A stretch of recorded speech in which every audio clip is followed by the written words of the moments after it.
Bien, hermanos, primer día del año, 1 de enero, eh, y puede parecer un poco extraño tal vez hablar de que todavía estamos en la estación de Navidad, ¿ya? En el calendario cristiano.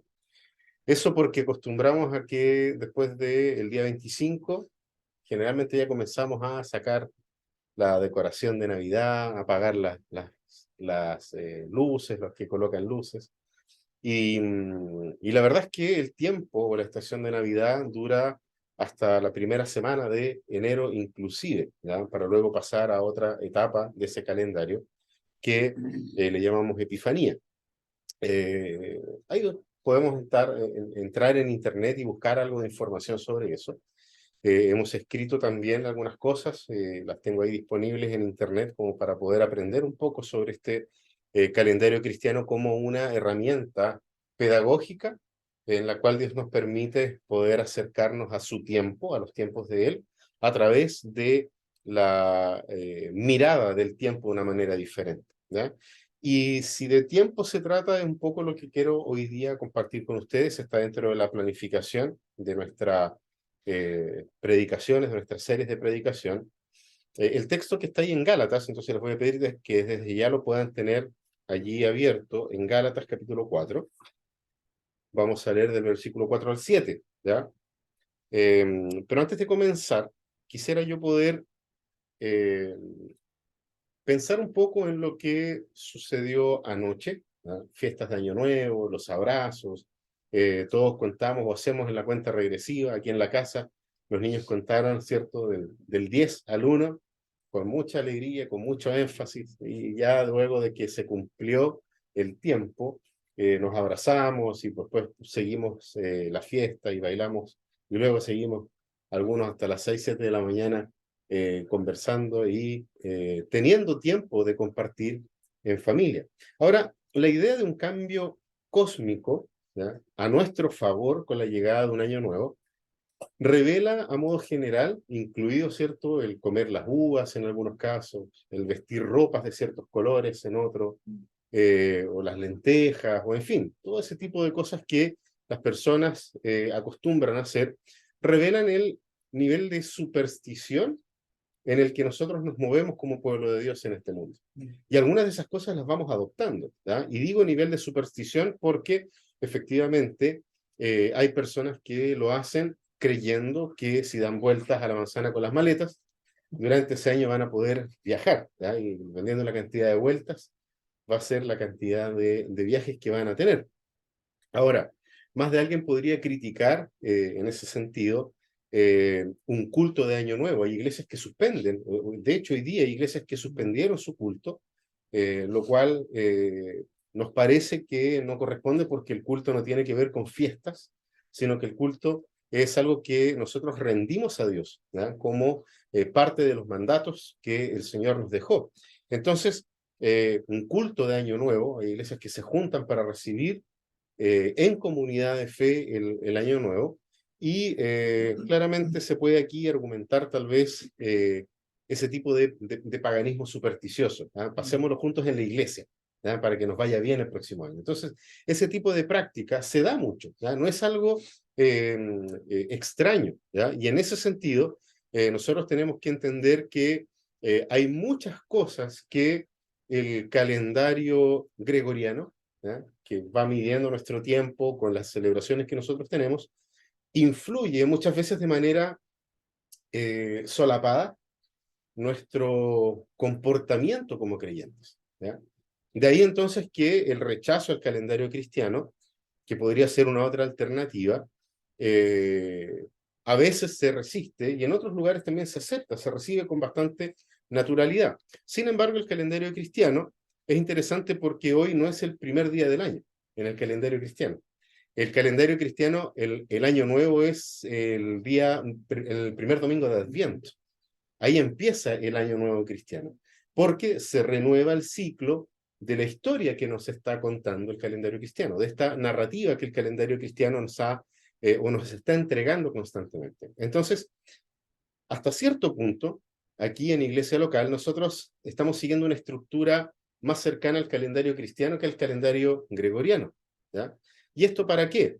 Para poder justamente marcar tiempos, ¿ya? Marcar tiempos que nos ayudan en nuestra comprensión y en nuestra relación con la narrativa que se encuentra en las Sagradas Escrituras. Pero también podríamos tener a más de alguna Jenny Geddes, ¿ya? Ustedes se preguntarán, ¿y quién es Jenny Geddes? ¿Ya? Jenny Geddes fue una mujer escocesa que cuando se intentó utilizar un elemento externo a las Sagradas Escrituras en el culto, que era el libro de oración común, se levantó de su taburete y se lo lanzó por la cabeza al predicador, con eso, ¿cierto?, manifestando una objeción a traer un elemento externo a la palabra de Dios al culto. Entonces, uno siempre está en una situación de, bueno, nos dejamos influenciar por qué tipo de narrativa, ¿ya? Nos dejamos influenciar por la narrativa del calendario gregoriano, que de aquí a poco nos va a hablar de la Pascua, que de aquí a poco nos va a hablar de, no la Pascua como la entendemos en el calendario cristiano, sino que la Pascua de los chocolates y de la Pascua del conejo, ¿ya? Luego el día de la mamá, el día del papá, el día del niño, y así, va pasando el tiempo, y todas estas cosas están allí puestas justamente para poder marcar momentos en el tiempo, ¿ya? Y más allá de la opinión que nosotros podamos tener sobre el tema de los calendarios o la utilización de algún tipo de calendario, el hecho es de que existen sistemas de referencia que a nosotros nos ayudan, referencia temporal, referencia en el tiempo, que nos ayudan a poder comprender en primera instancia que nosotros somos seres temporales, nos movemos en el tiempo, ¿ya? A diferencia de Dios que es eterno y que a nosotros, a pesar de habernos creados para la eternidad, tenemos un comienzo, tenemos un inicio, y eso nos hace, o hace de nosotros, seres humanos, seres temporales que obviamente necesitamos hitos en el tiempo, en el calendario, para poder habitar el tiempo. No solamente habitar el espacio con las cosas que nosotros tenemos, sino que también poder habitar el tiempo. Eso es lo que plantea, por ejemplo, el filósofo surcoreano Byung-Chul Han cuando él expone justamente la necesidad de los ritos para la habitabilidad del tiempo, ¿ya? Los ritos en todas las culturas son necesarios para justamente poder habitar el tiempo. Y el cristianismo no es menos que eso, ¿ya? Nosotros tenemos, por ejemplo, nuestro rito de la Cena del Señor, en donde nosotros habitamos el tiempo entre que Cristo vino por primera vez y Cristo volverá por segunda vez. Y el rito nos recuerda constantemente esa primera venida de Jesucristo. Entonces, para nosotros cristianos esto no es diferente. Y el hecho es que cuando nosotros creemos en el Evangelio, cuando pasamos a ser parte del pueblo de Dios, nosotros estamos, y lo decimos acá cada domingo en el credo apostólico, que creemos en la resurrección del cuerpo. Y esa resurrección del cuerpo va a ocurrir en algún momento de la historia, ¿ya? Y eso es, así como nuestro Señor Jesucristo resucitó también de entre los muertos en un momento de la historia, y fíjense cómo el acto de la resurrección de Jesucristo marcó nuestro tiempo al colocar en nosotros un horizonte temporal distinto al horizonte temporal de las personas que no tienen a Cristo en su corazón. ¿Cuál es nuestra esperanza futura? ¿Cuál es nuestro horizonte? Nuestro horizonte es la segunda venida de Cristo. Nuestro horizonte es la resurrección del cuerpo y todo eso lo vivimos nosotros en el momento presente, anhelando con esperanza el segundo adviento, ¿ya? O el segundo advenimiento, la segunda venida de nuestro Señor Jesucristo cuando Él regrese para poder restaurar todo aquello que Él comenzó ya a redimir a través de la expansión de su reino aquí en la tierra a través de la iglesia o con la iglesia, ¿ya? Y fíjense, esto tiene un fin último y es poder habitar la eternidad. Fíjense cómo también actos que fueron prometidos y ocurrieron, actos que fueron prometidos y que ocurrirán, van a servir igual para poder marcar el tiempo, y en nuestro caso, el tiempo que nos abre las puertas hacia la eternidad. Todos esos tiempos están marcados y los calendarios hacen esto, hacen este trabajo. De allí la idea entonces de eh, poder reflexionar en cómo nosotros podemos tomar los calendarios o las fechas importantes de nuestros calendarios para poder ayudarnos en este proceso. De esta manera, el acto de la resurrección, el creer en la resurrección del cuerpo, el creer en la resurrección del cuerpo físico en algún momento, cuando Jesucristo vuelva por segunda vez, ese destino eterno que nos ha prometido nuestro Señor está asegurado por la obra de Cristo. ¿Ya? Eso es lo que nosotros recordamos también año a año en el mismo calendario cristiano. Entonces, independiente de las circunstancias de este mundo, ¿ya? Las personas muchas veces piensan que por distintos motivos, circunstancias, hechos que están aconteciendo, eh, o los tiempos se están acortando mucho, ¿ya? Los tiempos, cuando hablamos de los tiempos, me estoy refiriendo a la segunda venida de Cristo, y tratan de hacer cálculos y suman el 20 más el 23 y tratan de sacar ahí algún tipo de matemática extra bíblica que realmente no nos aporta en absolutamente nada, pero nosotros vemos sí que cada vez, como decía Jano Álvarez al comenzar en nuestro culto, cada vez que nosotros conmemoramos un nuevo ciclo, porque eso es lo que ocurrió anoche, ¿ya? La conmemoración de un nuevo ciclo, ¿ya? De una nueva vuelta al sol, como dicen algunos, ¿ya? Más poéticamente. Nosotros estamos declarando que la segunda venida de Cristo está un año más cerca, ¿ya? Y eso es un motivo suficiente para poder celebrar, para poder reunirse con la familia, con los amigos y poder celebrar ¿de qué? De que Cristo está un año más cerca, de que nuestro Señor Jesucristo está un año más cerca de regresar por su iglesia y por su pueblo. Ahora surge claramente una pregunta, y es lo que Pablo nos va a ayudar a responder aquí en Gálatas. ¿Cómo es que nosotros, seres temporales, hemos sido injertados en esta percepción del paso del tiempo distinta a la del mundo? ¿Ya? ¿Cómo nosotros fuimos incluidos? ¿Ya? ¿De qué manera o cómo es que la esperanza cristiana se ha transformado en nuestra esperanza? ¿Qué pasó? O sea, ¿en qué momento nosotros somos parte de esa esperanza cristiana que ahora nos coloca un horizonte y ese horizonte es hacia donde nosotros queremos llegar? Como el apóstol Pablo también lo dice, ¿cierto? Estamos con los ojos puestos en una meta y hacia allá nos dirigimos y hacia allá nosotros queremos caminar. Entonces, veamos lo que la estación de la Navidad aún nos tiene que decir, ¿ya? En este primer culto del año 2023. Vamos a leer ahí en Gálatas capítulo 4, versículos 4 a el versículo 7. Dice, pero cuando vino la plenitud del tiempo, Dios envió a su Hijo, nacido de mujer, nacido bajo la ley, a fin de que redimiera a los que estaban bajo la ley, para que recibiéramos la adopción de hijos. Y porque sois hijos, Dios ha enviado el Espíritu de su Hijo a nuestros corazones, clamando, Abba, Padre. Por tanto, ya no eres siervo, sino hijo. Y si hijo, también heredero por medio de Dios. El apóstol Pablo escribió muchas cartas a las iglesias en diferentes lugares bastante específicos, ¿eh? Ciudades específicas, como Roma, nosotros tenemos el libro de Romanos, o a la ciudad de Corinto, tenemos primera y segunda de Corintios allí. Pero esta carta en particular, Gálatas, fue escrita a las iglesias, a las asambleas del área de Galacia, que es una región de la parte central de lo que hoy conocemos como Turquía, ¿ya?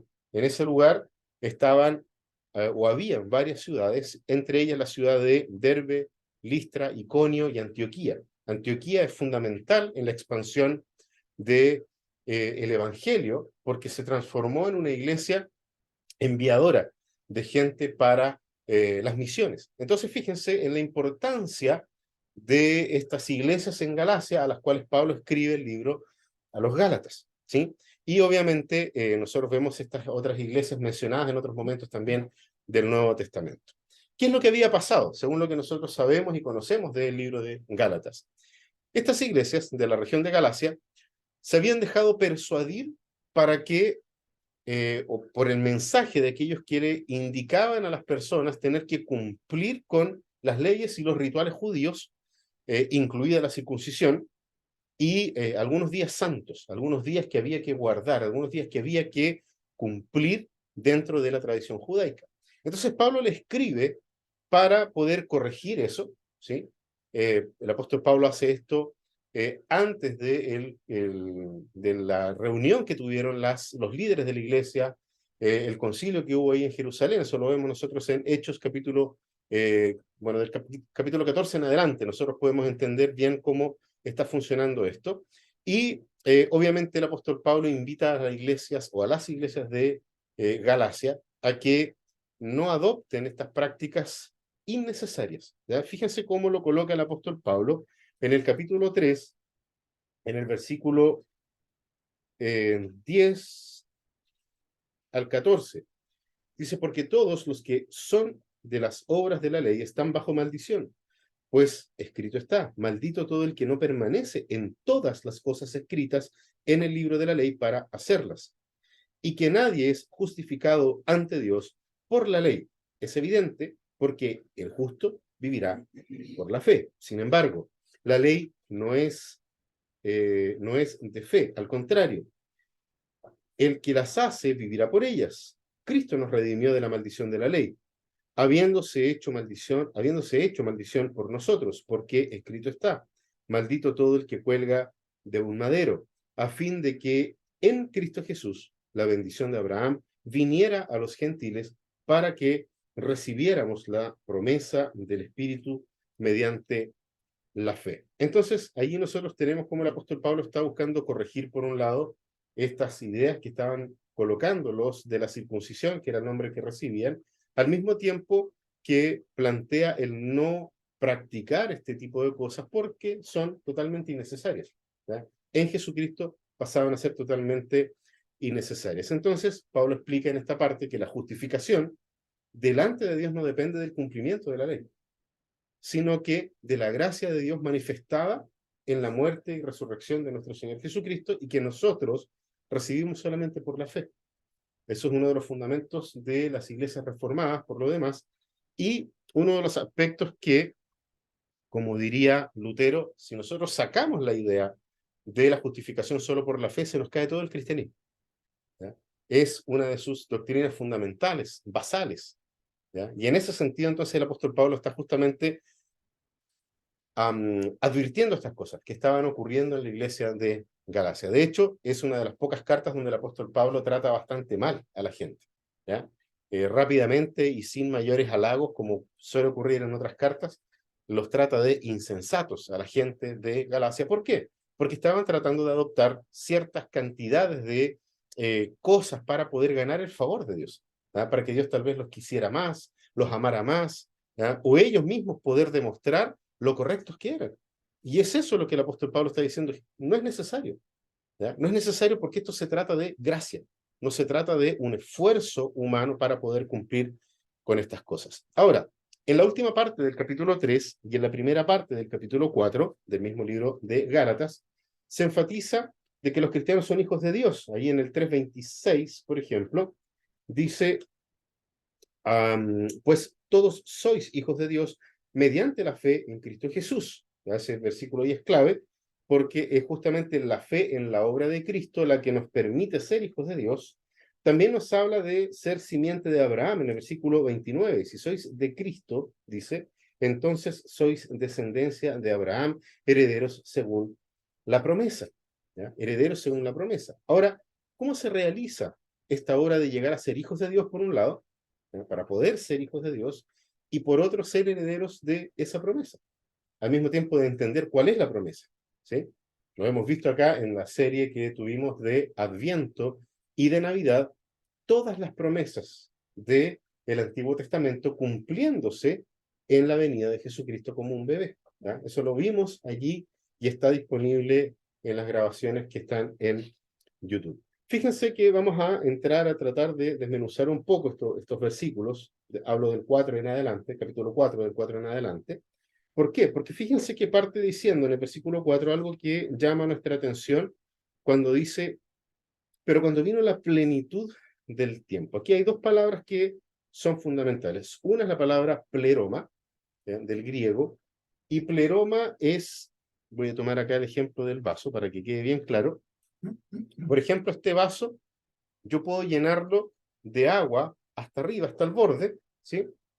Y cuando está al borde, acá arriba, lleno de agua, ahí está ese aspecto del pleroma, está completo, ¿ya? Y es muy interesante, ¿por qué? Porque el vaso fue diseñado para contener toda esa agua. Cuando está hasta el borde arriba, está en el pleroma. Lo que Pablo está diciendo acá es que en el tiempo de Dios, ¿ya? Eso llegó al momento o a lo que fue pensado, a lo que fue diseñado, a lo que fue establecido por Dios mismo.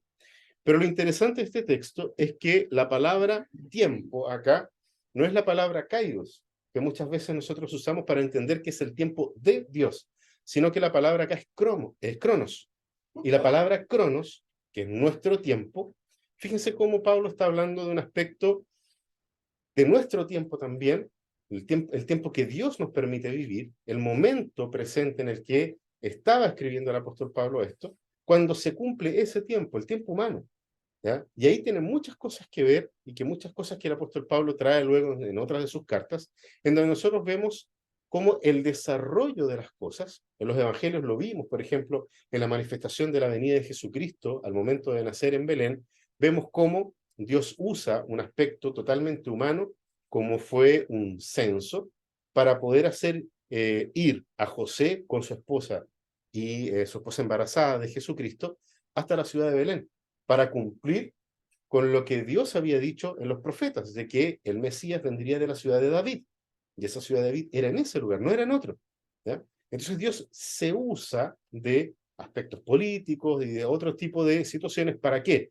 Para poder cumplir con sus propósitos. Y el apóstol Pablo acá nos está diciendo, también se cumplió el tiempo presente, el tiempo humano. Y la palabra pleroma aquí, obviamente tiene el sentido del momento adecuado. Si nosotros unimos esta idea de para lo cual fue diseñado, ¿cierto? A ese pleroma, con el tema del tiempo, estamos hablando de que cuando fue el momento adecuado, si pudiéramos hacer una traducción libre de esta parte, podríamos traducirlo de esa forma, cuando se cumplió o cuando fue el momento adecuado, y eso tiene que ver con todo lo que Dios había hecho, todo lo que Dios había orquestado, justamente para que Jesús se hiciera carne en ese tiempo y no en otro. ¿Ya? Si nosotros pensamos, por ejemplo, cuándo habría tenido el mensaje del Evangelio mayor posibilidad de expandirse por el mundo, tal vez no era solamente en los momentos en que las estradas romanas estaban vigentes, sino que hoy con el tema de Internet y otro tipo de cosas, tal vez podría haber sido mucho mejor, si pensamos humanamente en la expansión de la noticia del Evangelio. Pero era en ese tiempo y no era en otro. ¿Ya? Y en ese tiempo, dice la escritura aquí, sigo leyendo el capítulo 4, versículo 4, la segunda parte, dice, Dios envió a su Hijo. Esto aquí es interesante, ¿por qué? Porque nos habla del Hijo eterno de Dios, y el Hijo eterno de Dios es aquel que las escrituras nos muestran que, entre otras cosas, fue por quien todas las cosas fueron creadas, es aquel que se hizo carne y habitó entre nosotros, como es otra afirmación que aparece en las escrituras. Es ese hijo que no estimó el ser igual a su padre como algo a que aferrarse, sino que se despojó de sí mismo tomando forma de siervo, humillándose a sí mismo, se hizo siervo, se hizo obediente hasta la muerte y muerte de cruz. Otro tipo de manifestación bíblica de cómo esto funcionó. ¿Y a qué es lo que vino Jesús? ¿Ya? Nosotros vemos ahí mismo en el versículo 4 del capítulo 4, en la segunda parte, de que Jesucristo vino para ser nacido de mujer. ¿Ya? Y es muy interesante esto, ¿por qué? Porque nosotros vemos las dos naturalezas de Cristo en este versículo, y las dos naturalezas de Cristo manifestando la obra única y perfecta de Jesucristo. O sea, el Hijo de Dios eterno vino, encarnó, es lo que estuvimos celebrando la semana pasada con la fiesta de la Navidad, y él vino con un propósito, y ese propósito ciertamente es cumplir una obra perfecta que Jesucristo realizó. Ahí mismo en el versículo 4, ¿ya? Hay varias comas ahí que nos ayudan a ir separando de a poco, dice que fue nacido bajo la ley, ¿ya? Y en este sentido, nacido bajo la ley, claramente tiene que ver con que este niño, nacido en un hogar judío, como es el caso de Jesús, creció, se desarrolló sujeto a la misma ley religiosa que estaban sus padres terrenales y que estaba toda la gente, judíos, parte del pueblo de Dios, en ese tiempo y en ese momento. ¿Y lo hizo para qué? Fíjense en lo que dice. Dice que lo hizo para redimir a los que estaban bajo la ley. Vino en ese tiempo bajo la ley, nació bajo la ley para poder redimir a los que estaban bajo la ley. Y aquí hay una palabra en griego que es una palabra pequeña, que es la palabra gina. Y esa palabra establece justamente el propósito para el cual Jesucristo vino. Y el Hijo de Dios, o sea, Dios envió a su Hijo para dos cosas según lo que nosotros vemos acá. Primero, fíjense en el versículo 5, para redimir a los que estaban bajo la ley, como primera cosa, y segundo, para que nosotros podamos recibir la adopción de hijos. Viene a una acción doble Jesucristo. Por un lado, rescatar a aquellos que por fe creían en la venida del Mesías venidero, presentado en la ley, y por otro lado, a aquellos que, no siendo del linaje de sangre de Abraham, pasaríamos a ser parte del linaje de Abraham por la fe en Jesucristo, recibiendo de esa manera la posibilidad de ser hijos de Dios, adoptados como hijos, si queremos ponerlo de esa forma también. Hay dos palabras en el Nuevo Testamento para poder referirse a la palabra hijo. ¿Ya? Nosotros en el español tenemos solamente una. Una de las palabras para referirse a hijo es la palabra tecna, ¿ya? O palabra tecnón. Y esa palabra, tecna, es para referirse a un hijo pequeño, ¿ya? Por ejemplo, vamos a ir rápidamente a el Evangelio de Juan. En el capítulo 1 del Evangelio de Juan, en el versículo 12, dice así: pero a todos los que le recibieron les dio el derecho de llegar a ser hijos de Dios. La palabra hijos ahí es la palabra tecna, y eso quiere decir un hijo pequeño, ¿ya? Es un hijo que necesita de alguien que lo guíe, es un hijo que necesita de al menos un hermano mayor que lo pueda conducir, es un hijo pequeño que está siendo formado, ¿ya? Que está siendo forjado como hijo. Siempre va a ser utilizada la palabra tecna.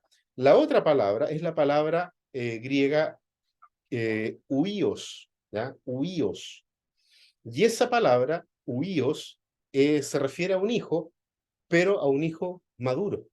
Se refiere a un hijo que se identifica y logra entender, comprender y asimilar la voluntad de su padre.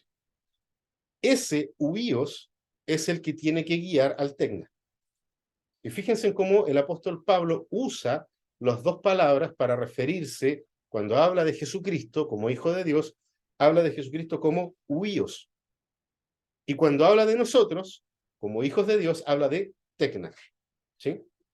¿Por qué? Para hacer justamente la diferencia entre el Hijo de Dios y los hijos de Dios. Entre el Hijo unigénito de Dios, eterno, y nosotros, que pasamos a ser hijos de Dios mediante la adopción que recibimos en nuestro Señor Jesucristo. Lo interesante es que el huíos de Dios se hizo carne, el Hijo de Dios se hizo carne, vino a nacer como un bebé al mundo. ¿Para qué? Según lo que nosotros vemos acá en el versículo 5, la segunda parte del versículo 5, para que nosotros recibiéramos la adopción como hijos. Y allí hay otra palabra, que es la palabra griega, más complicada esta, huiotesia, huiotesia. Fíjense que la palabra huiotesia está compuesta por dos palabras. Una es huios, que es este hijo, podríamos decir, responsable, maduro, ¿ya? Y la otra palabra es la palabra tetmi, ¿ya? Y esas dos palabras se juntan y arman esta otra palabra que significa, o que Pablo la toma como adopción. Literalmente, la palabra, la combinación de estas palabras, hijo, y la otra palabra que es tetmi, es colocar como hijo. Entonces, fíjense, lo que hace Jesucristo es que nosotros recibiéramos la adopción, es que nosotros recibiéramos la posibilidad de ser colocados como huíos, colocados como hijos de Dios. Y eso es distinto a decir simplemente un hijo pequeño. sino que, siendo nosotros hijos pequeños, en la adopción, nosotros pasamos a tener las mismas condiciones de huíos. Somos adoptados por Dios en Jesucristo. Y esto, mis queridos hermanos y amigos, es muy importante. Y es muy importante porque Pablo está trayendo con estas palabras una costumbre griega, una costumbre de la cultura grecorromana. La adopción dentro del contexto grecorromano era un término técnico que tenía efectos legales y sociales específicos a la persona adoptada. ¿Ya? Era, por un lado, perder los derechos de la familia original, ¿sí? O sea, cuando hablábamos de adopción con estas palabras, cuando hablábamos de adopción hablábamos de que primero se perdían los derechos de la familia original para poder ganar los derechos de la nueva familia, ¿ya? Y estos derechos eran los mismos de un hijo legítimo, independiente a que el padre que adoptaba adoptara a un niño pequeño o a un niño adulto, ¿ya? O a un hijo adulto. Inmediatamente tú renunciabas a los derechos de tu familia original y pasabas a tener los derechos de esta nueva familia. De la misma manera, al mismo nivel que el hijo primogénito de esa familia en la cual uno estaba siendo adoptada. Y esto incluía el patrimonio del padre, incluía todos los bienes del padre, ¿ya? Nosotros vemos, por ejemplo, en relación a eso, la parábola de Jesucristo y que Jesucristo enseña sobre los dos hijos, o conocida como la parábola del hijo pródigo, ¿cierto?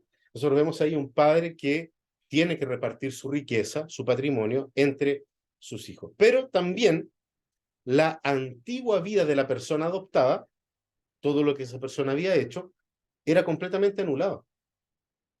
O sea, lo mejor que le podía pasar a una persona era ser adoptado. ¿Ya? ¿Por qué? Porque si la persona, por ejemplo, tenía deudas, eran canceladas. Ya no existían las deudas. ¿Ya? Si esta persona hubiese cometido algún tipo de crimen o delito, ese crimen y delito era abolido. No existía antecedente penal a pesar de que esa persona pudiera haber cometido algún tipo de crimen o delito. Al momento de ser adoptado, se borraba todo su pasado, era como si la persona nunca hubiese existido y pasaba a tener una nueva identidad.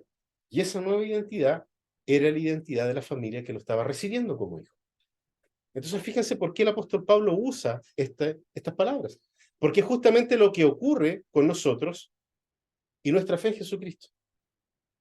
¿Cuál era el derecho que teníamos nosotros en nuestra antigua familia? El único derecho que teníamos era el derecho a la muerte, porque la paga del pecado es muerte. Y ese único derecho es olvidado para recibir el derecho pleno que Jesucristo tiene, que es ser llamado Hijo de Dios. Al mismo tiempo que todos nuestros delitos en contra de la santidad de Dios son borrados. La Biblia dice que son borrados, son anulados. Y pasamos a tener una nueva identidad. Y esa nueva identidad ya no mira el pasado.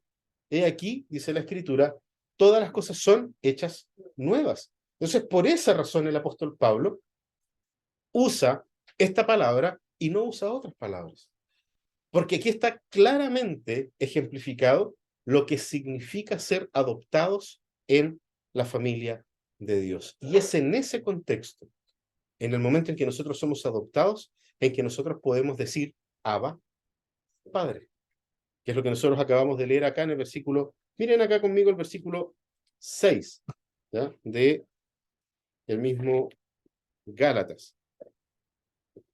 Dice, y porque sois hijos, Dios ha enviado el espíritu de su Hijo a nuestros corazones, clamando, Abba, Padre. O sea, porque somos hijos, porque hemos sido adoptados como hijos, Dios envía su espíritu y nosotros en nuestro corazón podemos clamar, Abba, Padre.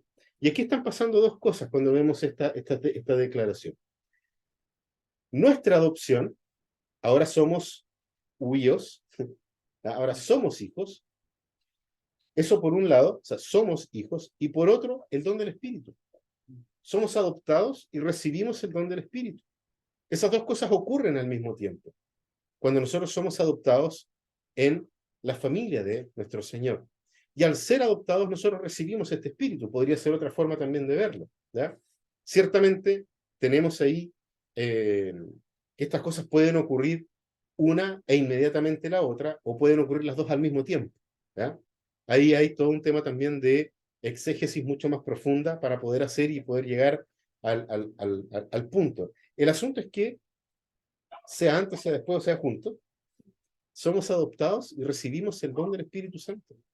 Y eso es lo que nos permite acercarnos a Dios como Jesús lo hacía. Con la libertad que el Hijo eterno de Dios tenía, nosotros podemos hacerlo ahora. Y es muy interesante porque a pesar de que el Antiguo Testamento tiene varias referencias a Dios como Padre, sobre todo en el libro de los Salmos, es Jesús el que trae la nomenclatura Padre para referirse a Dios. Nadie se atrevería en los tiempos de Jesús a hablar de Dios como Padre. No obstante, estaba ya en el Antiguo Testamento la referencia a Dios como Padre. ¿Pero era por qué? Porque efectivamente nadie se sentía lo suficientemente ligado a Dios para decirle Padre a Dios. Y es Cristo el que viene a traer esa nomenclatura para nosotros, que nosotros podemos decirle a Dios Padre. Y esa expresión particular, Abba, es una palabra en arameo que tanto Pablo aquí la usa Lucas también, cuando está hablando sobre un asunto de cómo Jesús nos está enseñando a referirnos a Dios como Padre, es la palabra aramea Padre, pero Abba particularmente tiene también la connotación de un niño pequeño, a propósito del Tecna, es un niño pequeño dirigiéndose a su padre, con la confianza, con la esperanza de ser abrigado, de ser acogido, de ser cuidado. Eso también está incluido acá en esas palabras. Entonces, fíjense, al mismo tiempo en que nosotros somos adoptados y recibimos el don del Espíritu Santo, tenemos acá, o recibimos acá, un signo, un símbolo de el amor de Dios que nos permite este tipo de intimidad. Un tipo de intimidad que no solamente le pertenece a los grandes santos de la Escritura, sino que es para todos los santos. Y eso nos incluye también a nosotros, como la palabra de Dios siempre lo afirma. Fíjense que ya al final, en el versículo 7, ahí en Gálatas capítulo 4, dice así: por tanto, ya no eres siervo, sino hijo, y si hijo, también heredero por medio de Dios.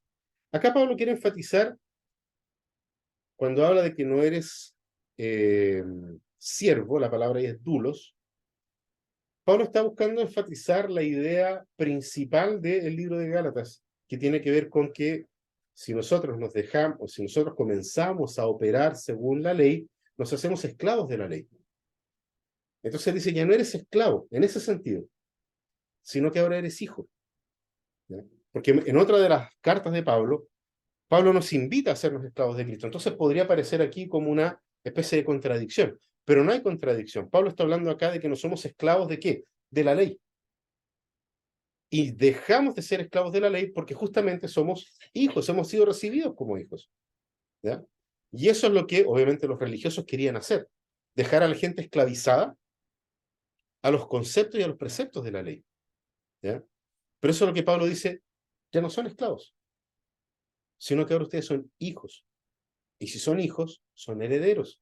Y han recibido el don del Espíritu, por lo tanto pueden acercarse a Dios diciéndole Abba, Padre.